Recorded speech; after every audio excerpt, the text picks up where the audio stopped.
welcome to all of you. I can see lots of familiar names in our participants list. So if you're joining for the second or the third time, welcome once again. Welcome to our seminar series. Very good morning to all of you joining in from Canada. It's about 9 o'clock or 3 minutes past nine just now. Yeah, Early morning for Professor Rohit as well. Very good afternoon to everyone from UK, Europe, and a good evening to everyone joining in from India, South Asia. I did see a few registrations from Korea as well. So that's interesting. Allow me a few minutes to introduce the seminar series for the benefit of those of you who are joining for the first time. So this is a series on the digital future for business and society, perspectives on AI challenges and opportunities. This is hosted jointly by Professor Yogesh Divedi. Professor Yogesh Divedi is Professor of Digital Marketing and Innovation and the founding director of the Emerging Markets Research Center and the co-director of research at the School of Management, Swansea University, Wales in UK. Professor Divedi is also leading the International Journal of Information Management as its editor-in-chief. Our co-host for the seminar series is Dr. Ramakrishnan Raman, Director, Symbiosis Institute of Business Management, Pune, and Dean Faculty of Management at Symbiosis International University in Pune, headquartered in Pune, with, of course, institutes and campuses all over India.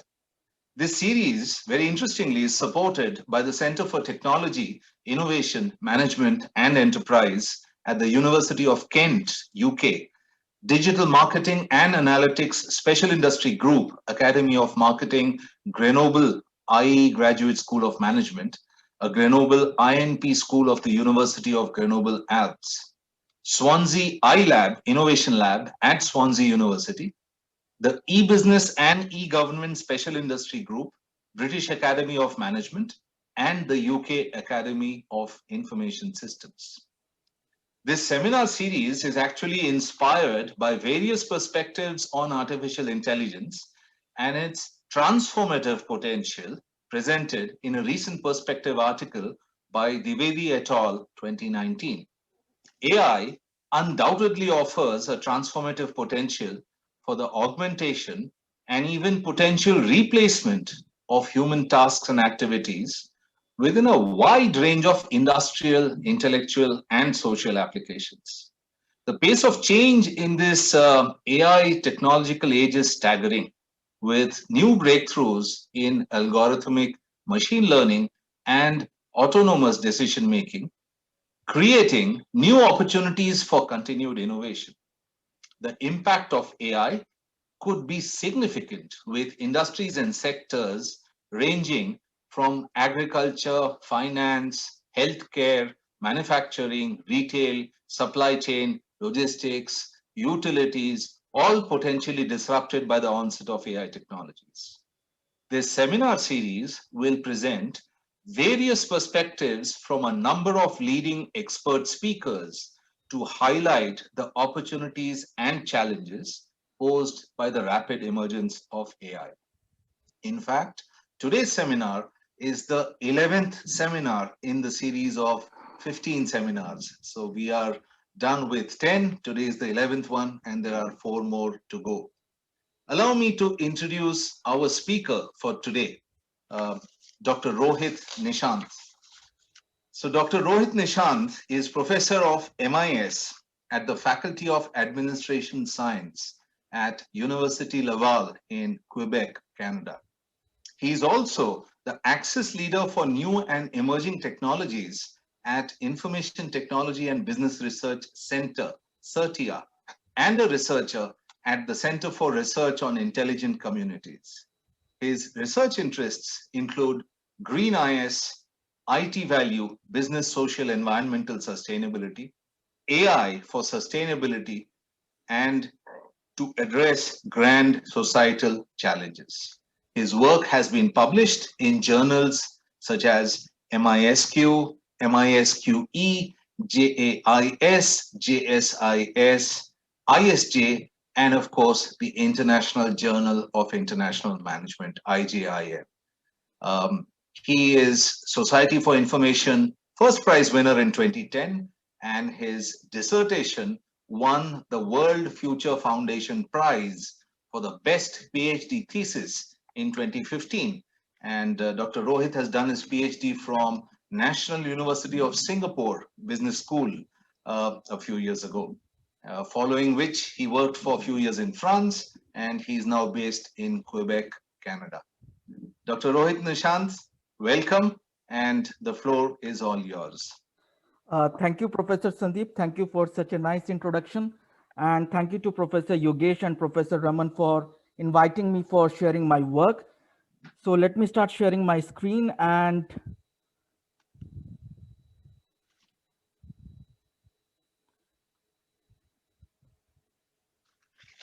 I hope my screen is Yes, visible. Okay, absolutely. so let me start the slideshow.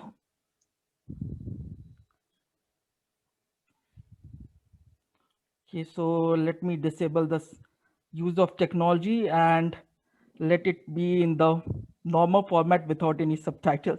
Okay, yeah. In French.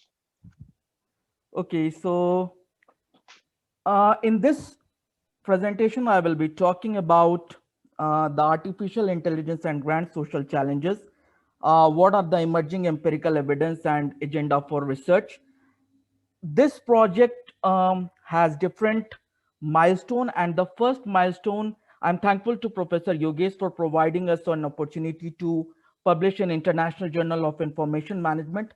So the first milestone was regarding the environmental part. Over last few months, we have been working on social and economic dimension also. So I will take you through the implications of artificial intelligence for different dimension, social, economic, and environmental. What are the emerging empirical evidences? How do we see in terms of agenda for research? So let me take you through the presentation. So this is my work home. So I'm a faculty member at School of Administrative Science, Business School at Université Laval, and I'm responsible for access on new and emerging technology, which includes AI, blockchain, and other quantum computing and other emerging technology at CERTIA, which is a new research center, relatively young, but it's making a rapid progress in terms of doing research on new technology. And also it's very timely research center because we have seen that COVID-19 has accelerated the digital transformation. Uh, the department also has another research center, which is on intelligent community, where we look at the issues of smart cities, digital twins. So now coming to the agenda presentation for today. So when we talk about the social challenges, one of the first term which comes to our mind is sustainability.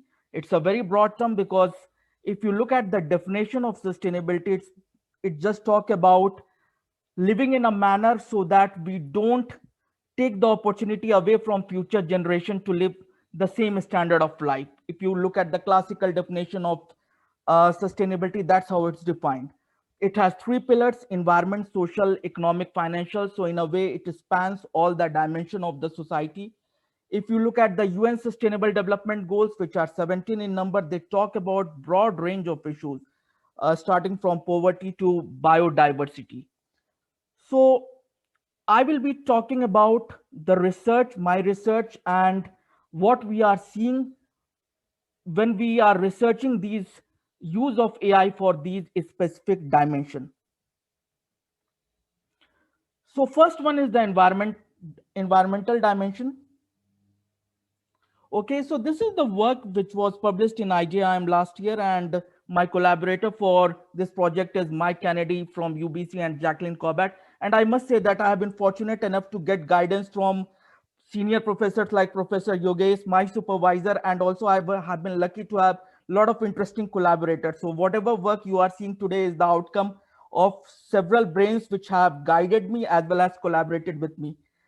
So in this work, what we are seeing, the starting point for this project was that there is a lot of news about AI. So if you are looking at the news, you read news about AI on regular basis across different discipline of life, right?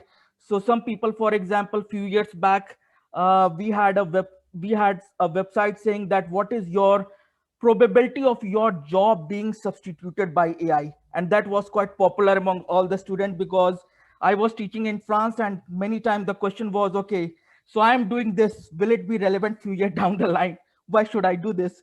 Because AI seems to take my job. Environment also, we are seeing that AI can create recipe for food. AI can contribute to your company's carbon footprint.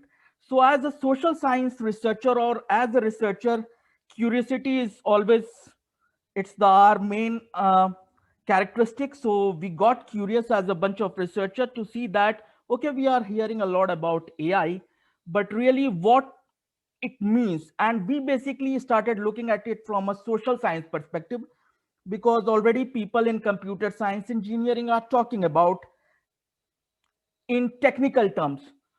So we started looking at what really is the case, and we realized that yes, definitely the venture funding in AI is reaching the peak.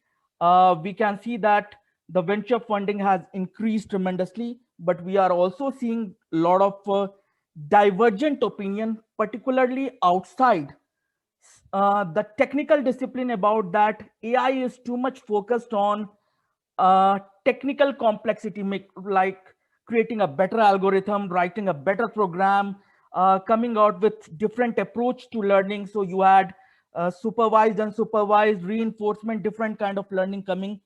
But there is still a big question mark on how it will translate into reality. So we can see that, okay, there are already some questions, and it was kind of an encouragement for us to explore this more. So what we did was that we started looking at the literature and try to understand what does current state of published AI paper inform us. And we found that, which was quite intuitive and expected, was that basically AI was still restricted to the technical studies, new method, new models. Now, whereas if many of you who are taking data mining classes or courses on model decision making, we always say in social science and management, all models are wrong, but some are useful, right? So the way we look at the models are slightly different from the way a technical view will be there. So this actually encourages us to find out what is the state of AI in relation to social science. And we found that what is the strength of AI could also be a challenge for AI when we bring it to the real world context. And here we are talking specifically about environmental sustainability part. For example, over reliance. So when we talk about AI, we talk about machine learning and algorithm, right? But how does machine learn from? Machine learns from the data. Where does data come from? Data comes from the past. Now we had a kind of a discussion. We talked to some practitioner also, and we combined it with the literature of which studies which has been done in the past, and we came out with these 5 points which can create challenge, which can pose challenge for AI use for environmental sustainability. So the first point was there is over reliance on historical data. So AI is like this, that it will rely on the data for learning. But we know that if specifically when we talk about the issues like climate change, which is such a evolving issue where our understanding is regularly developing, and we know that what could have been in the past, because of the dynamic nature of the environment, there will be a lot of changes in future. So this over reliance on historical data, where we just rely on machine learning from the past data, will not help us to face the future challenge. We might not able to see what are the future challenges. Why do we say so? Because there are so many grand challenges. For example, if look at COVID-19, if you were in, think about where you were in January 2020. There was not a term called COVID-19 in our dictionary, right? Everybody, I think, when you were celebrating your new year, January 1, 2020, your life, just imagine back then, nobody would have thought 2020 would be like this. If you ask me, I attended my last conference, which was in Hawaii. And now I thank God that that was the conference which I attended, because I never realized that I will not be attending any conference in a physical format for less 1.5 years. So the world is very dynamic and it's difficult to predict so many things. So that's why in traditional management literature, we talk about scenario planning, different scenarios. Let's plan for it. We always say that we should not be limited by our imagination. Let's try to foresee all possible scenario. The challenge with this data-centric approach is that we rely too much on what this prediction rooted in historical data is going to tell us, and then we might limit our creativity, imagination in thinking about the challenges which can strike us. So that we think is a potential issue. The second thing is, what could be the human response? Okay, you can use machines to come out with various intervention, but human response is more complex. And we have seen in past, we see it in daily basis, that we are always proven wrong. For example, just to give you a current context of Canada. In Canada, what happened that when this COVID-19 started, a lot of people said, economists actually commented that housing prices will actually go down, because people are going to be, many people are not going to work, their purchasing power will go down. So why would they spend on housing market? What really has happened, if you keep track of this, now they are talking about actually there is a housing price bubble. So why this happened? Because suddenly a lot of people thought that, okay, those who can afford, they thought that, look, we are going to be working from home. It's not good idea to be in a condo. Why not go for a individual house? Anyway, interest rate is low. So people started buying it. There was a stimulus from government. People, since they couldn't spend on going out, dining, vacation, suddenly their disposable income actually increased. So now what's, if you look at when people are talking about housing market in Canada, they are worried about price bubble, that it's a bubble actually building up. It's a heated market. And some of the economists said that we didn't see it coming. So human behavior is actually more complex. And we have seen this example in various contexts. And this uncertain human behavior response, since it's not considered when we take a pure technical perspective, that could be a challenge. Now we are talking a lot about data, because data is actually the foundation for AI. What about cybersecurity risk? What about privacy risk? Think about all these applications, COVID app, contact tracing app, which we have built. This is a nice idea, technical solution. It can help you to keep track of whom you met, where did your chances increased of contacting COVID. Very nice technical idea, but people were more worried about how this data will be used. So a technical solution, when it comes to the real world, has its own challenges, and this can actually hamper how it is used. Adverse impact of AI application. So we talk about, let's build a lot of model to predict climate change scenario. Let's try to use AI for day-to-day life, automate things. Let's use AI for various climate change modeling. Fine, climate change is a very complex concept, so you need a lot of data, you need a lot of mathematical computational power, and that means you need a lot of energy. So basically, it's like you move from a diesel car to an electric car, but the electricity is still coming from the coal power plant. And that means you think you have become green, but you have become green at your end. But what's happening at the back end? If you look at the overall system view, it's still, the environmental performance is not going to change. Think about Bitcoin. Bitcoin is, a lot of people are mining cryptocurrencies. What about the energy impact, right? So I have a lot of students who talk about Bitcoins, cryptocurrencies. We have cryptocurrency ATMs. And the question is then, this fine, it seems it's digital, so it's not paper. You are going paperless, but that doesn't mean you have become environment friendly. The final point is, how do you measure effect of intervention strategy, which is driven by technology? And this is not specific to technology. When you do an intervention, sometimes there is an immediate impact, but climate change is a wicked issue. it needs a bigger behavioral change. It needs a complete restructuring of taking a perspective towards society. How will you measure it? We are not very good at metrics, right? That has been proven again and again in past, that we are not good at coming with KPI which can inform us about where we are going. So we see these are the challenges of AI for sustainability. So then we thought about what we as a social scientist could do.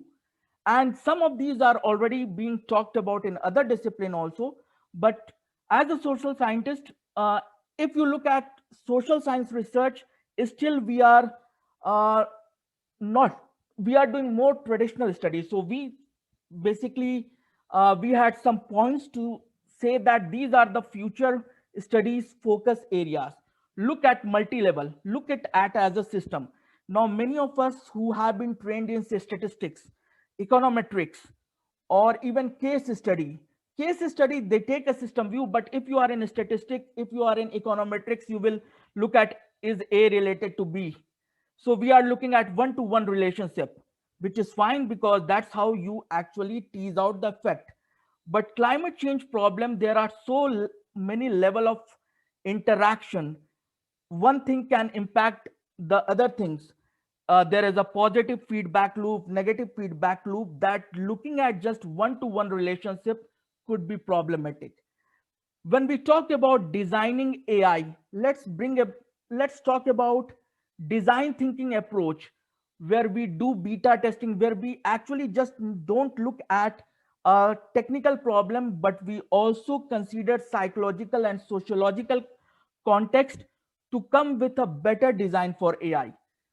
Finally, if you look at it, there is so much money going into AI, but we also have to look at, if we are using complex technology, does it has an economic value?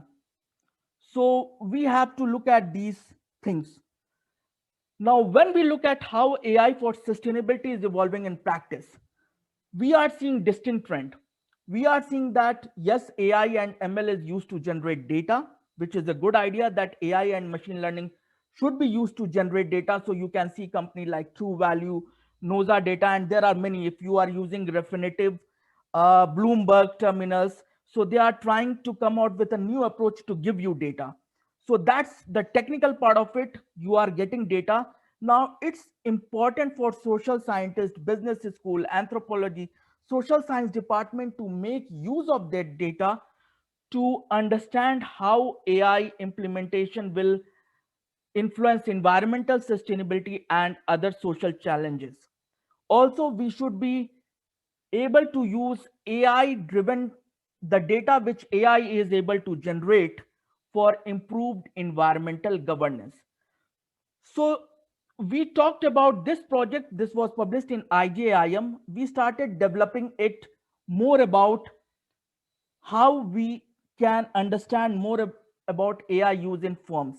So we actually, this is the second part of a project which is right now ongoing, where we are trying to see that how AI is being used in by different companies for environmental sustainability. So we see two distinct parts. One part is where they are focusing on internal processes, and the second part is where they are actually looking at uh, external, they are looking at external processes, external orientation, focusing on customer. So we can see on internal processes, they are trying to improve the resource efficiency and energy efficiency. On the external part, they are using machine learning to offer intelligent solution, combining it with cloud offering. But again, this is the technical part. We will have to think about rebound effect, concepts like rebound effect, where we have seen in the past, this is not a new concept, where what happened is that as technology become efficient, initially the overall resource consumption declined. But since more and more people start using it, what really happens is that the gain is gone. So think about it. For last 1 year, many of us have been working from home. So we are not taking vehicle for commuting. So we will say that we have been forced to go green. Okay, that's fine. The next part of the life is, many of us are watching Netflix. We are on computer all the time. What about the carbon footprint there? Now that is something it's not very intuitive to us. We think we are sitting on our sofa, we are going green because we are not driving a car. But if you look at it from a system perspective, it's a time to really do a cost benefit analysis of, is it a net gain, net loss? The real world is more complex than what we think to be, and that's required. That is something which social science can contribute to, business school can contribute to, in understanding these complexity. So the technical people are doing their job, they are developing better algorithm, better learning. Social science people can tell us, inform them about how it's really work in real world, and which can in turn help them to make it more efficient. So this will be the role of social science going forward, and we can see in many top journals looking at these complex relationship of AI with uh, so, grand social challenges. And there are already some paper. So I recently read a very interesting paper in Administrative Science Quarterly, which talked about that if you have a robot doing surgery, what has its impact? And we also see a lot of practitioner article, as well as in general in research, people talking about that with planes becoming automated, what has its impact on the real capability of the pilot, because they are so much used to being on autopilot than that there is a concern that if there is a real crisis, will they be able to manage it? So these are complex issues which require a focus from a social science perspective to examine, to look at it, to develop a better understanding of AI.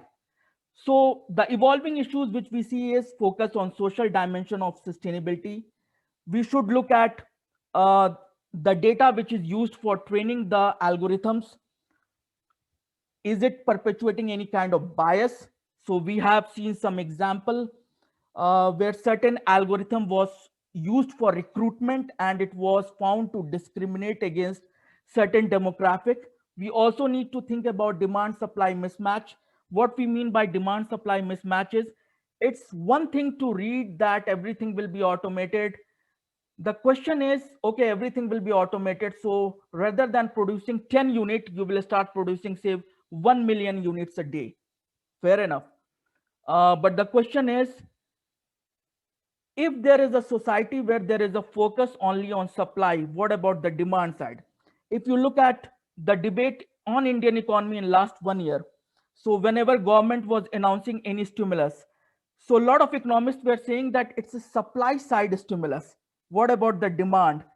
Because you are encouraging industry to overcome challenges due to COVID, but what about the demand? If people are not demanding, who will purchase that? If you look at what happening in the Western country like Canada and also in US, uh, we see a lot of demand side stimulus. There is also debate on that there is demand side stimulus. What about the supply side?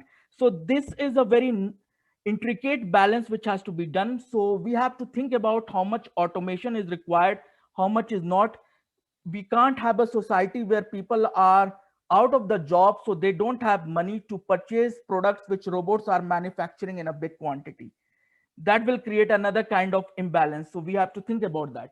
Psychological impact. This is something which is not very considered very thoroughly. For example, now COVID-19 was a natural experiment, right? It was forced upon us. Now we see whether online learning works or not.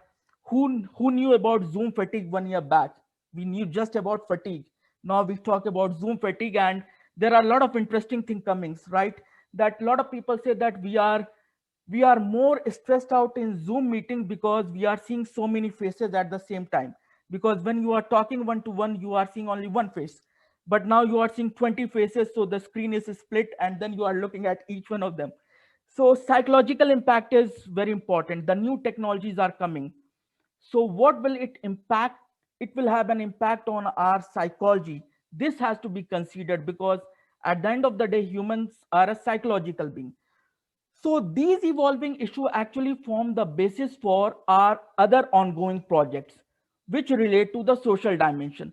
And this is the project which I am doing with my collaborator from Rennes School of Business. And my senior, academic senior, and also my collaborator Ravi from Luboro University.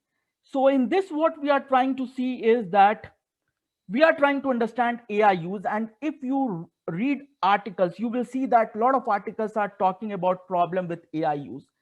So for example, there are anecdotal evidence that AI can create bias. AI, when you use AI system, it learns something bad. So therefore it start perpetuating racist behavior, gender insensitive behavior. We see that. What we are trying to say is, we are taking, as a social scientist, we are going to more philosophical foundation. Now, many of us have watched this movie Imitation Game. So there is a scene where Alan Turing is asked, so do you think that machine can think? And then he said that that's not the question. There are different way of thinking. So we are taking inspiration from that approach, and we are actually trying to understand the rationality. Machine has a different rationality, human has a different rationality. When humans look at a problem, we look at a bigger picture. We are not so good at processing a lot of data. That's not our strength. But when we interpret anything, we interpret it with a lot of context. uh, Whereas machine, they are very strong, their computation power is going, it's increasing, it will keep on increasing, they will become very powerful. But the way they make sense of society, human behavior, social relationship, it will not be, it will always be distinct from the way we look at it. One example which comes to my mind is, all of us have watched that movie Three Idiots. So in that, there is a scene where teacher asks what is a machine, and then the character Chatur actually, so first, Rancho, the character played by Amir Khan, actually talks about that machine is something which makes your life easy. And the teacher actually doesn't like that answer, and then says that, then actually Chatur gives the answer, which is a very technical answer. If you look at the rationality, machine rationality is very close to what Chatur is depicting. Very good at memorizing, so it can memorize, it can process a lot of data. Whereas if you look at the Rancho rationality, it's looking at it a world in a different manner. So in this project, what we have done a lot of data analysis. We have looked at the data which is used for training algorithm, and we have tried to show that, look, we are talking about bias, we are talking about what machine learning is creating problem, what problem it's creating. We basically, through our analysis, try to say that, look, these rationality are very different. We are looking at a problem in a different, we need to look at a problem in a different manner, where we recognize that machine rationality and human rationality are distinct, and therefore we need to identify clear boundary condition. Why is it necessary? Because that will help us identify where AI is suited for a job and where humans are suited for a job. Right now, there is a lot of confusion. A lot of people say that, if we talk to our students, we always say that, look, machines are becoming very powerful. So in future, you need to be creative and analytical. That's how you will survive 10 years down the line. Industry 4.0, we don't know about the future workplace. So we are also giving, as a professor, we are giving these gyans to our students. But the question is that, as a society, we will have to now look at it more comprehensively and try to go to the philosophical foundation of it. And in that respect, I think the philosophy, anthropology, and all the social science discipline can help us identify these specific boundary conditions, so that we can clearly demarcate where we should have human role and where we should have AI role. That's actually a better solution than right now saying that, okay, you will be working with machines, so you have to be analytical, because definitely machine is going to be better at solving problem. What kind of problem? Machine can't be better at solving every kind of problem, right? Machine is better at doing some calculation. So for machines, 2 plus 2 will be 4. But if you talk to humans, 2 plus 2 can be 5. It depends upon the context. This is this under this condition. So this is the second project where we have tried to talk about rationality and its implications and how this should be considered. Now, when we talk about sustainability, definitely money part, we are in business school and we know that economics can't be isolated from any part of our life. This is how the society is structured. So the third thing which we tried to understand was that, okay, there is so much hype about AI. When you go through Forbes, Fortune magazines, or Wall Street Journal, New York Times, we see a lot of article about AI. When we watch TV news, we see a lot of AI. So, and sometimes, many times, headlines in the press, headlines in the media is scary. If I'm a student at this point of time, I will scared. AI will take your job. So I saw this headline. One student showed me that AI will take job. So these are actually scary headlines. So we actually wanted to see was that, okay, this is a technology which is quite hyped. Now how does market, the people who are putting money into it, see this technology? Are they really buying this idea about AI going to completely change the world, revolutionize the world? So this is a study which is a work in progress with my supervisor from NUS Thompson TU and two of my collaborators from NTHU. Now what we found was something interesting. We found was that, contrary to what we believed, and even we believed it, that we thought, like, when we do research, we generally are looking for interesting result, and we thought that we will see that the most powerful AI will get the best reaction from the market. It will be the best reaction because that's more powerful, something which is really close to human communication, more cognitive. uh, that will be more that will generate more positive response. Contrary to our belief, what we found was that no, market was actually reacting negative to the most powerful AI. What they were focusing on, two things. One was automation. Second was, if AI which is being implemented can provide more data. Now, automation has been with us for last 30-40 years. We have been talking about automation for several years. So if you look at different kind of industrial revolution, basically it's a different form of automation happening. So it shows that market has become comfortable with concept of use of technology for automation. That's they are comfortable with. They also realize that we are living in a big data era. So if you can use artificial intelligence, machine learning to create some new kind of information to help in making decision, that's fine. But beyond that, if they see that you are doing something, trying to reach to the level of artificial general intelligence, you are trying to make something which is more omnipotent, market is reacting negatively to it. This actually tells us that market contrary, and I'm not sure how many of you had an idea that market will be actually reacting negatively to more powerful AI, because when I started this project, I was thinking that no, market will be actually reacting positively to it, right? Because AI is a hype technology. So the more powerful the technology is, the better the response should be. And this is quite different from what we have seen in the past IS research. In past IS research, we have a term called transformative IS, one which is very transformative in nature. Generally, market used to reward transformative IS. But what we are seeing now is that in a specific case of AI, we are seeing a very different kind of outcome. So if you look at overall, what's happening is the interaction, we can say that the world is more complex. Uh, we don't need research to say that, but these research actually brings these things to the forefront.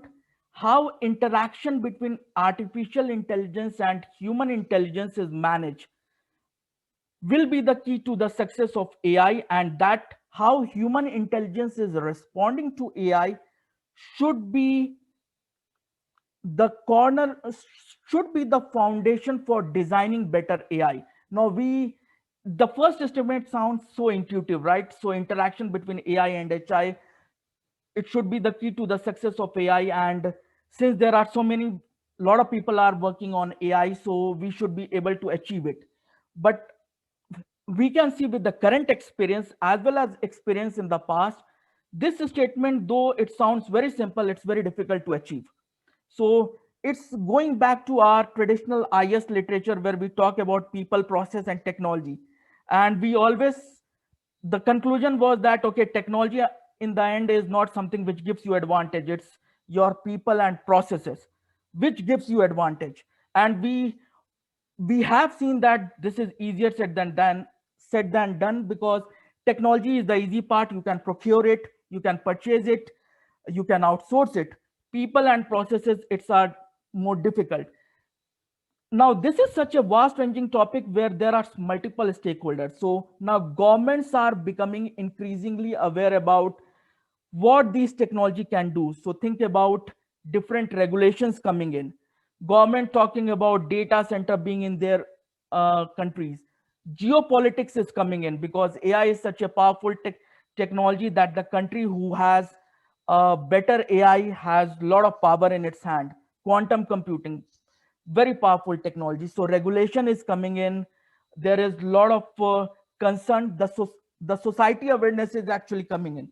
So for example, few years back, my parents in India, when they started first using Facebook, they found it to be very nice because they can stay in touch with their friends, their batchmates from their schools. So they were very happy that, look, uh, I never met this this friend after leaving school in the 70s, and now suddenly see we all are part of a group. There is a 75 batch of something like that. And now suddenly they are also started talking about, okay, but so my mother asked me, so how is this company using my data? They are making a lot of money and I'm not getting something. So you can see that awareness is also growing. It will slowly go. People have mobile phone in their hand, their awareness is growing. So these things will become more and more important. It will also nudge government toward more regulation. So regulation is a space which is still in development. We will see how this pan out. This will have a huge impact on technology itself and implication for society. And we are seeing some of the example. So it's a news from February 27th, where IBM, there was a news that IBM could be selling its IBM Watson healthcare. And there were a lot of articles about that why is healthcare AI so tough, because uh, many of these AI, they were, the idea was to sell them that, look, AI can do certain jobs very in a better manner. For example, AI can read a lot of legal documents quite easily. So in legal profession, you have to look at the precedent, look at what happened in the past. AI can read it very easily. In healthcare, it can look at the patient record, it can look at the patient history, it can read it, and therefore it can be quite effective. But we now see that this was simplistic understanding. Healthcare is a highly regulated sector. In different part of the world, there is a different level of regulation, and this makes it difficult for AI to consider this aspect of regulation. It's good with data, but it's not good with understanding the context surrounding the data, and that creates challenge for artificial intelligence. I'm not sure how many of you watch this series called New Amsterdam. So there was a so in that there is a character played by Anupam Kher of a Dr. Patel. So he's a doctor, old doctor, who has a lot of experience and very good at diagnosis, and he is given a tab with an artificial intelligence. So that artificial intelligence keep on working quite fine, and you can see that Dr. Patel is actually quite anxious that AI is going to take my job, because it can do that quite easily. But in some cases where there was no clear-cut indication about symptoms, AI was AI struggled, and this human connection helped to understand the symptoms and therefore give a better diagnosis. And think about it, it's fairly common, it's very common sense, right? How many of us are good at describing our health condition when we go to the doctor? The way the AI would like data to be given in terms of 10 points, how many of us are good at describing these conditions perfectly in a manner which AI can use it to give you a correct diagnosis? So it's the we don't function like machine, right? We talk about in different emotions, different expressions. So that kind of things make uh, implementation of AI challenging for different disciplines.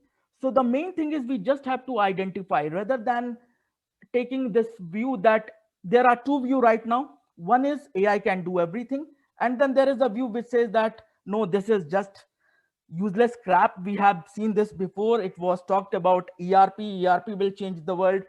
It was talked about some other technologies also. We have seen this. This is nothing new. Generally, when you have a two such divergent opinion, reality is somewhere in between. It's always gray. Same goes for AI. We have what we have to now, as AI become more pervasive, digital transformation, digitization becomes more pervasive. It's what we have to do is we have to be very we have to be more cognizant of its limitations. We have to be more cognizant of its potential, and then we have to, it's an interdisciplinary topic, it's not a technical topic, so it can't be just left to the computer science or engineering. Anthropology, sociology, psychology, all these disciplines, we will have to now come together to understand how it can help us frame the society, shape the society in coming years, because this is something I think it's going to be with us for next several years. It will shape, we don't know how it will evolve, but the way it will evolve, definitely it will have an impact on us. So this was all for this presentation. I'm not sure whether I took more time, less time. I think 4 minutes more, but I think it was close to the time we planned for. So I would be happy to answer any question. Indeed. So in this presentation, I didn't talk about a lot of academic theories and other, but if you want to know more about theories and how we are doing it, you can drop me an email, and we can take this communication exchange after this call to discuss more about it, because there is academic part to it, which talks about theory, methodology. We have a lot of problem endogeneity. So these are the academic issues which we have to deal it before we talk about anything. But I would be happy to even answer question on those. Thank you very much, Rohit. That was a wonderfully informative and a very interesting talk. And I somewhat envy the students who sit in your class, where you demystify a lot of the terms, terminology, findings from the academic side with lots of real world examples. Even going up to the popular serials on the OTT platforms. I'm sure you must be a very, very popular professor on your campus. My professors, sorry, my students actually tell me that I watch more TVs and movies than them. Great. So, That's a very nice way of staying engaged with the young minds who populate all our current day classrooms. So that was very, very interesting. And we do have questions buzzing on the chat box. So let me pick those and share them with you. So Jesse Nair is asking you about what are some future research directions in e-government services, sustainability, and AI. so these are three distinct disciplines which has taken a different path. E-government is a kind of a core IS topic, right? So this has been going on. Now the challenge with this is e-government policies, the way they were designed for a traditional era, where the focus was more on making life convenient for our citizen. Now here you have a technology which can learn more about the citizen. Which it can use to offer more personalized service to the citizen, but it will also make your citizen worry about the power and overreach. So this area has to be clearly worked on, and in this, people in policy studies, people in psychology, and people in IS, they will have to think about how a common citizen will react to a situation where they can see that government has actually government through e-government is actually becoming more powerful, because who is the ownership, who holds the ownership of data which is collected through e-gov portal? How will it be used? Who will hold the ownership for the algorithm? So these are some of the issues which will become more and more pertinent for policy framing in days to come. And we will hear a lot about it. So in Indian context, there was already a lot of debate about Aadhaar, UID project. Now it was just about storing information, right? It's basically storing information. Now, if you say that, okay, we are storing information, you have given us a lot of data, we have algorithm which can mine it, which can understand you, citizens will be quite concerned about possible use. So these are the issues, gray areas in many countries, which has to be addressed, and this will require a lot of. I think this will actually, we will see a lot of studies around that, and definitely in policy field, people are working on it. I'm not sure about any specific study in the Indian context, but I'm quite sure I have many of my friends who work in this and they talk about these issues. So they must be doing some project and we will be seeing their, it must be in peer review stage, and some 1 or 2 year down the line, we will see the outcome. Absolutely. Thank you. Thank you, Rohit. So there's a question from one of our participants, Akansha. So Akansha is asking, does it also depend upon the nature of the business process where AI will be more useful? Structured process might be more suitable for automation, while an unstructured one might require human intelligence in addition to machines. Definitely, but it will be a two-way street, because process will shape AI, and AI can, because of AI of its learning ability, AI can also shape the process. So for a company who is working on leveraging AI, definitely to begin with, they have to identify clearly the processes which are more suited for AI. One size fits all, or in the Indian context, this is the example my professor in engineering used to give me, that paracetamol is not the cure for every disease. So you have a headache, you pop a paracetamol, you have everything. So that's not a cure.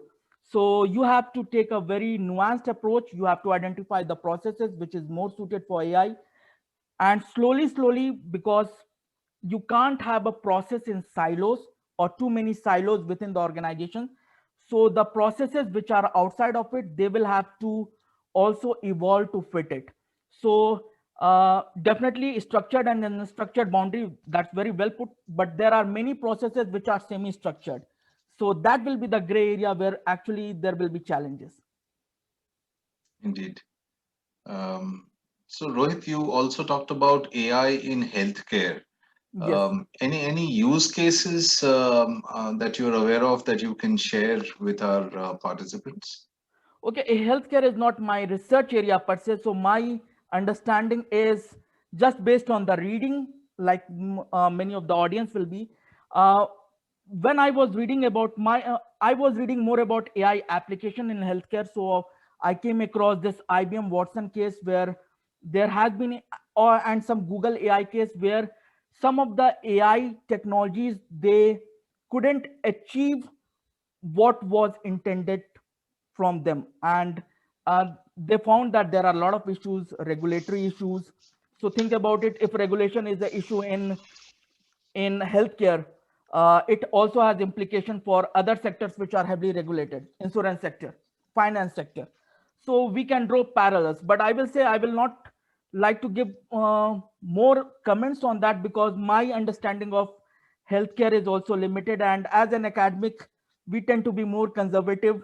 So I would just stop there, but we can see a lot of examples and there are papers which are talking about it, and I am being reading a lot of interesting paper on healthcare IT, specifically the use of automation for surgeries and how it impact patient.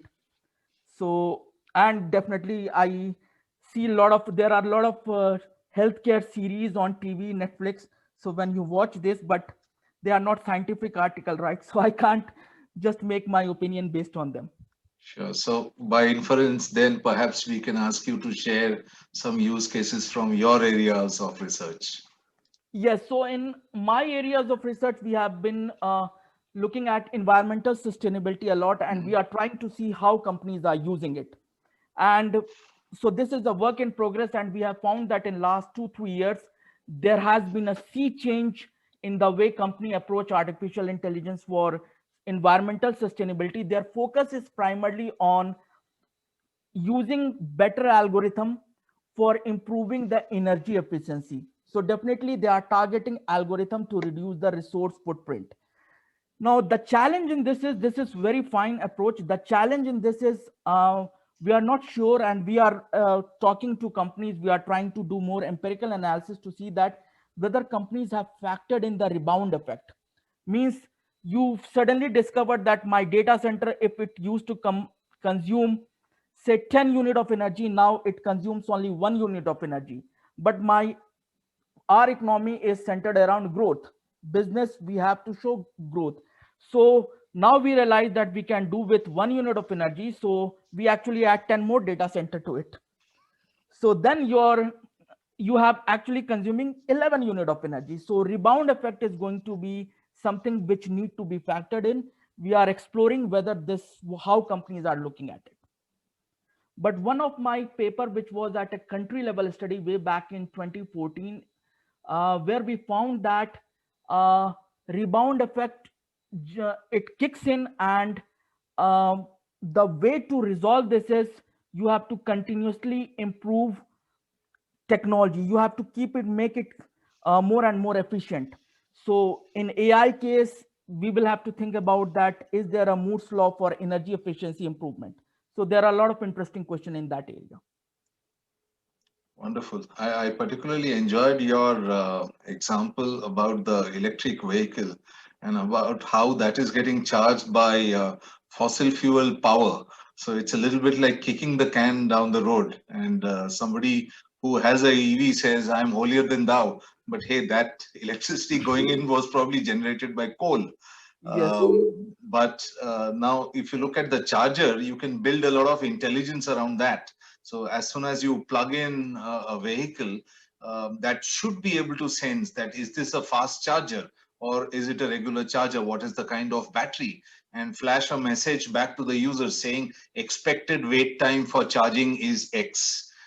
So he or she is free to do any other chores or errands during that period of time. So very interesting possibilities can open up even from the energy perspective. And data centers, I won't talk about it too much. I come from the IT industry myself, and I can completely empathize with the energy savings that CIOs all over the world are forecasting. Into X dollars is so much saving, but are you really saving that or not? So possibly a more holistic approach is what you are advising everyone to get into, I think. I think electric vehicle is going to be a very nice social experiment, because what's happening is people who are generally so for example, people who have less purchasing power, they will still continue to buy diesel vehicle because they will be looking for the cheaper options, whereas these electric cars, they are not cheap, they are expensive. True. So but the people who will be buying it, they will think that, okay, wow, we are green. The guy who is still driving diesel one, he is not green. But reality is more complex than that. So it could be how it impact social perception, different societal perception of each other in terms of uh, how green we are. If green becomes a major issue, like in certain economy, green parties, green policies, they are becoming more and more important. So it will also happen in different part of the world. Climate change is an impending topic, but will it actually create more division? Those who are driving electric thinking that those who are in diesel, those guys don't understand climate change, they are not green. Reality is more complex. True, true, true. And to make matters even more interesting, you throw in a self-driving compute engine in that car, and immediately your computing units of energy consumed shoot up. And then Yes. you're kind of debating between is AI better or is green better? Yes. Wonderful. There's one last question, Rohit, from Neelam Savaikar. So Neelam is asking, when we talk about AI and HI interaction, I'm presuming she's referring to healthcare. Are we expecting humans to be that AI trained? The way, and this is something which is a work in progress, and I think it's more of an opinion rather than I can say it's backed by any evidence. The way this things is going is, we will need people to, we talk about literacy, we talk about digital literacy, we need people to understand how this digital literacy to be more technology literacy, about how these technology influence them, how they can influence it, because this will be a very strong interaction. We will be living in vicinity of technology, so definitely We are not talking about AI trained means everybody needs to know the programming, everybody needs to know deep learning, reinforcement learning. No, but exactly understand what this learning is in its simple term, how humans influence that learning through the data which they generate, how algorithm influence humans through the product. For example, we are living in algorithm era where, for example, the social media feed, it's algorithm dictated, right? So when we see these feeds, algorithm is dictating what we are seeing, what we are not seeing, and then it's influencing our perception of reality. When we are tweeting, when we tweet, we know people are very nasty, and the way that debates on social media platform is highly polarized, very bad language. If machine start learning from it, we can't expect machine to be civil, right? Absolutely. One hopes that the machine will only pick up and learn the good things, which is what our parents taught us to do. But hey, that's all how we program the machines, Yes. finally. Wonderful. Rohit, that was a tremendous session. Thank you so very much. Heartfelt thanks from all of us for that wonderfully enriching session. And I hope all our participants enjoyed it as well. So thank you, participants, for your lively questions and for taking part in today's seminar. Thanks to our co-hosts, Professor Yogesh and Professor Raman. They both have asked me to convey their apologies to you because they had some other urgent meeting, and hence they had to log out. I would be remiss in my duty if I did not thank our IT team at SIBM Pune, Yes. led by Rajesh Bagewadi, for providing us the infra for today's session with the hosting as well as live streaming on YouTube. And last but not the least, we have a very interesting student team, Rohit, at SIBM. They are called iSmart. So they do the PR, the flyers, and within a few minutes of every session they'll actually send you a few e-frames, electronic frames, where they capture your photograph. Okay. And if you were to come to SIBM Pune, just as you walk off the stage, you will receive a small wooden frame of your session. So iSmart, thank you. It's top of the hour, and it's time for us to call today's session to an end. But let me share, our next session will be on the 12th of May. Dr. Amber Young from the University of Arkansas will be with us for our 12th seminar in this series. So with that, Rohit, once again, thank you very much. Have a wonderful day. And hopefully someday, sometime we meet. You come to Pune or I come to Canada. We shall see how things shape up. Let's connect on various forums. Look forward to staying in touch with you. Thank you so much for that amazing talk. Thanks a lot. It was pleasure sharing my research, and we had a very nice audience, quite inquisitive audience. So it was pleasure talking about AI, very timely topic, and hope we will see how it pans out in the post-COVID world. We are still not in the post-COVID world. We hope to be Yes. there very soon. That's right. That's right. So, Rohit and everyone else, stay well, stay safe, and see you all again soon. Thank you.